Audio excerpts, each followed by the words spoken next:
안녕하세요. 오토데스크 기술그룹의 김영희 과장입니다. 반갑습니다.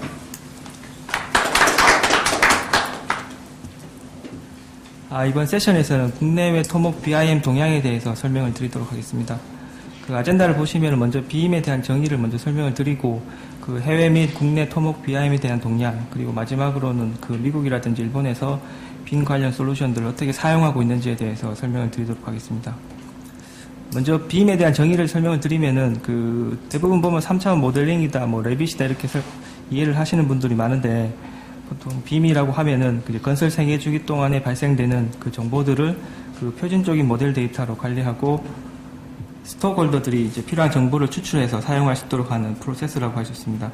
하나의 뭐 모델링이라든지 그런 그 솔루션이 아니고 전체적인 시스템이나 프로세스를 말하는 것입니다.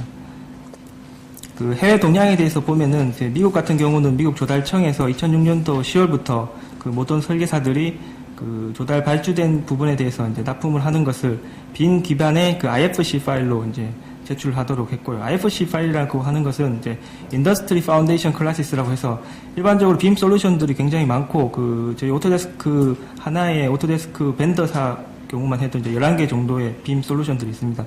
이런 솔루션들이 가지고 있는 여러 가지 그 확장자라든지 이런 것들을 표준화하는 작업이고, 그 나사라든지 국방부 그리고 정부 기관에서는 IFC 기반의 모델을 표준 납품 표준으로 이제 채택을 하고 있습니다. 유럽 같은 경우에는 핀란드라든지 독일, 덴마크, 노르웨이 등에서 이제 스탠다드라든지 기준들을 만들어서 그 빔 발주를 할 때 관련해서 이제 납품을 하도록 이렇게 요구를 하고 있고요. 그리고 아시아 쪽 같은 경우는 이제 싱가포르이 가장 강하게 빔을 드라이브하고 있고, 현재 저희 그 메이저 시공사 같은 경우는 많이 나가 있는데, 싱가포르 관련해서 프로젝트는 그 RFP 상에서 이제 빔을 써야 된다고 이렇게 명시를 해서 나오고 있고, 뭐 빔 매니저 교육이라든지 여러 교육들이 하고 있습니다. 그리고 일본 같은 경우에는 그 일본의 저희 국토해양부 같은 기관에서 이제 올해부터 그 도로라든지 교량에서 이제 메이저 프로젝트에 관해서 이제 빔을 이제 도입할 것이라고 이제 발표를 했습니다. 이 앞에 보이시는 게 미국이라든지 유럽 등지에서 이제 그 빔 관련해서 스페시피케이션이라든지 스탠다드 등 이렇게 만들어져 있고, 이게 이제 발주가 될 때 같이 나와서 발주가 되고 있습니다. 그 다음으로는 매크로힐이라고 시공사인데요. 매년 그 빔 관련해서 레포트를 이제 내고 있습니다.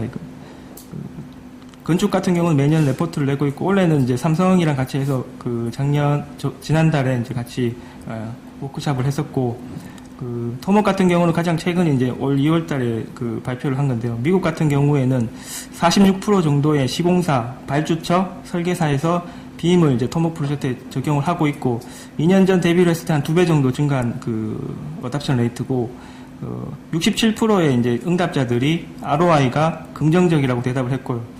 여기서 그 ROI라고 하는 것이 투자 대비 수익률인데, 대부분 이게 그 부정적으로 대답한 사람들은 그 빔에 대한 그 이해도가 낮거나 혹은 빔 관련 솔루션들에 대한 이해도가 낮아서 그런 부분 때문에 보면 부정적이라고 이렇게 레포트에서 나오고 있습니다.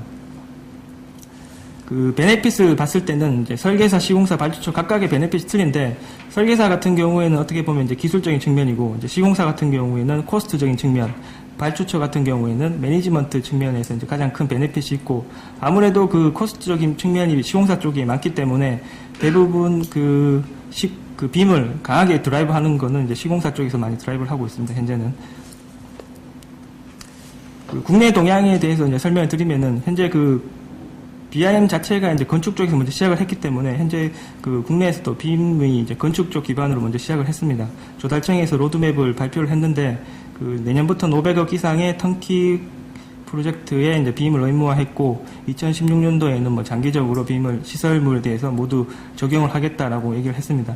이게 그 건축 쪽에서 이렇게 로드맵이 작성이 됐는데, 그 조달청 발주된 내역을 보면은 이제 굳이 500억이 아니고 현재라도 이제 좀 대형 프로젝트라든지 중요도가 높은 프로젝트 같은 경우는 BIM을 그 적용을 하고 있고, 민간 발주되는 경우에도 이제 빔이 적용이 되고 있습니다. 발주 현황과 시장 동향을 보면은 그 공사라든지 공단에서 이제 빔을 부분적으로 그 토지공사, 뭐 농어촌공사, 수자원공사, 철도시설공단, 뭐 도로공사, 국토관리청 등에서 이제 빔이 파일럿 프로젝트라든지 그 RFP 상에서 빔을 이제 의무화해서 그 나오고 있고요. 그 대형 건설업체 같은 경우는 이제 그 자체적으로 하는 경우도 있고 앞서서 이제 발주에 맞춰서 하는 경우도 있는데 주로 이제 교량이라든지 댐, 고속도로 등에서 이제 빔을 시험적으로 도입을 하고 있습니다. 그리고 그 연도별로 빔에 대한 어답션 레이트가 증가하고 있고 대형 시공사 같은 경우는 이제 뒤쪽에서 제가 말씀을 드리겠지만 그 빔을 별도의 팀과 이제 로드맵을 만들어서 빔을 어답션하고 있습니다. 이게 이제 2008년도부터 빔 관련된 프로젝트인데요. 보시면 알겠지만 굉장히 많은 프로젝트가 나오고 있고, 현재 그 시공사 같은 경우는 빔 발주가 아니더라도 이제 자체적으로 현장에서 그 돈을 만들어서 이제 자체적으로 발주하는 경우도 굉장히 많습니다.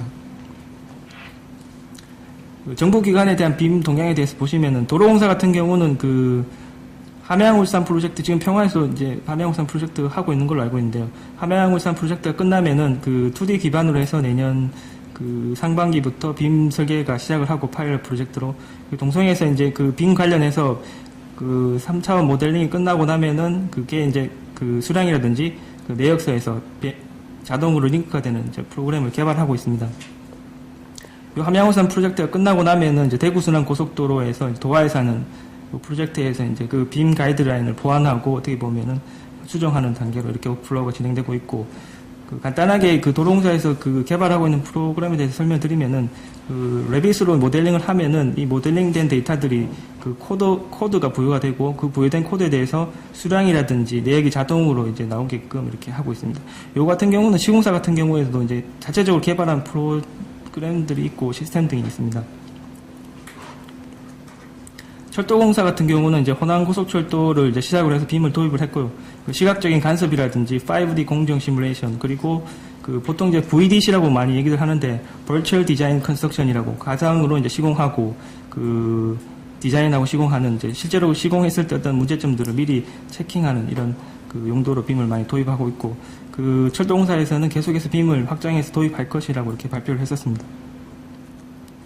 수장공사 같은 경우는 댐 프로젝트 위주로 이제 빔을 도입하겠다 했었고, 수장공사 같은 경우는 이제 낙동강 그 4대강 프로젝트에서 입찰 안내서에 3차원 시뮬레이션을 의무화하는 그 입찰 안내서에 그 명기를 했었고, 그리고 현재는 이제 댐 프로젝트를 시작으로 해서 전사적으로 빔을 도입하겠다라고 이제 발표를 했었습니다.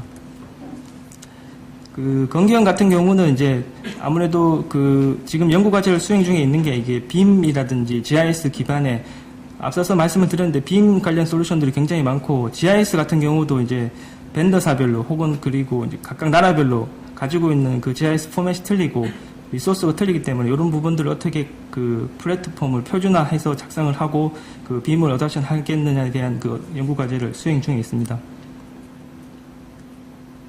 이제 회사적인 측면에서 봤을 때는 삼성 같은 경우가 현재는 그 빔에 대해서 가장 그 긍정적으로 이제 접근하고 있고, 그 삼성 같은 경우는 앞서서 이제 매크로힐이랑 해서 원래 그 레포트를 발표를 했었는데요.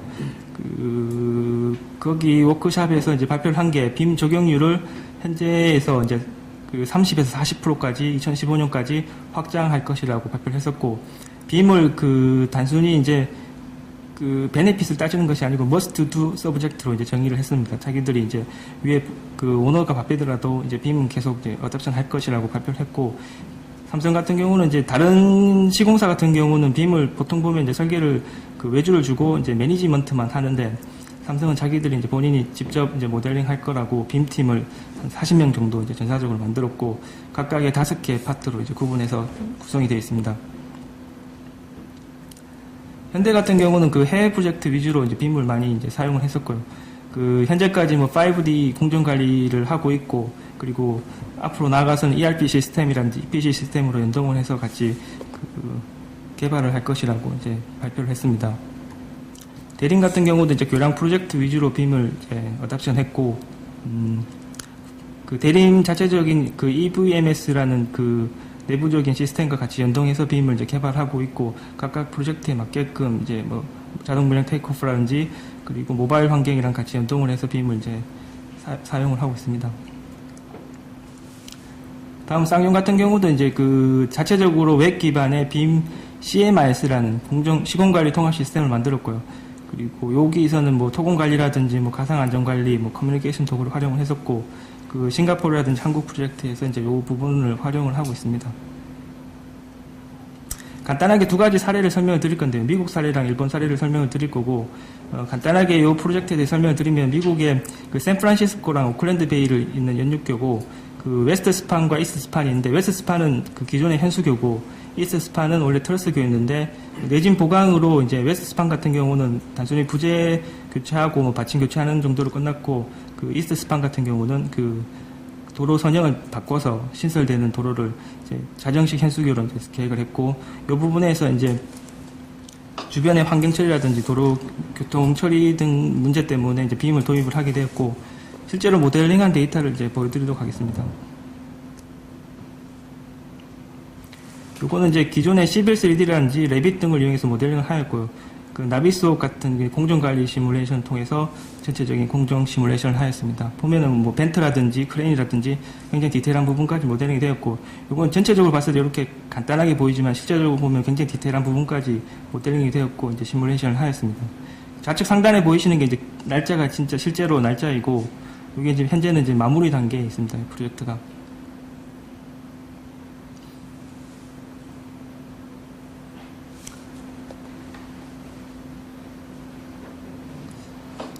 다음으로는 일본에 대한 사례를 보여드릴 건데, 일본 같은 경우는 이제 작년 그 쓰나미로 인해서 그 이와트현의 오츠치초라는 도시가 이제 매몰이 되었는데, 이 매몰된 도시를 이제 복원하는 프로젝트에서 저희 그 오토데스크 인프라스트럭처 모델러라는 솔루션이 사용됐고, 그 가장 큰 그 목적은 일반적인 이제 2D 기반에서 좀 더 이제 그 로드맵을 빨리 작성할 수 있게끔 하기 위해서 저희 솔루션이 사용됐고, 실제로 모델링 데이터를 보여드리고 하면은 이게 뭐 그 보시면 아시겠지만 전체적인 그 모델링이 퀄리티는 그렇게 높진 않은데요. 그 주된 목적이 이제 컨셉 디자인을 위한 목적이고, 그 빠르게 이제 주민들이라든지 관계 기관들이 협의를 할 수 있게끔 이제 그 시각화해서 서로 이제 커뮤니케이션 할 수 있는 도구로서 빔 솔루션이 사용이 되었습니다. 이 솔루션 같은 경우는 여러 가지 목적으로 이제 사용이 되는데요. 일반적으로 뭐 개념 설계는 물론이거나, 그리고 뭐 재난이 발생했을 때 뭐 피난 경로라든지, 아니면은 주거지에서 뭐 오션뷰라든지 뭐 재방동 도표에 따른 여러 가지 환경적인 변화 등의 목적으로 검토를 위해서 이제 사용이 되었습니다. 이 같은 경우는 그 지역 방송국에서, IBC라는 방송국에서 그 관련된 그 로드맵이 빨리 작성이 되었고, 효율적으로 의사소통을 했다는 부분에서 방송국에 나온 내용이고, 보시면은 그 의사소통을 함에 있어서 단순히 그냥 그 보고자료로 통하는 게 아니고, 이 모델링 데이터를 열어가지고 직접 이제 설계 컨셉이라든지 여러 가지 의도를 전달하고 서로 이제 커뮤니케이션 하는 사례라고 볼 수 있습니다.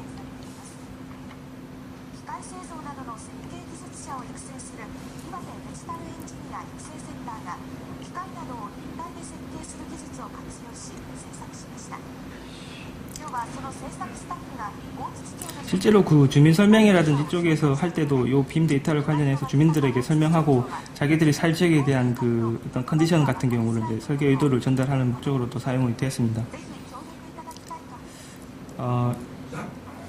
이상으로 국내 및 해외에 대한 동향에 대해서는 이제 설명을 마치겠고요.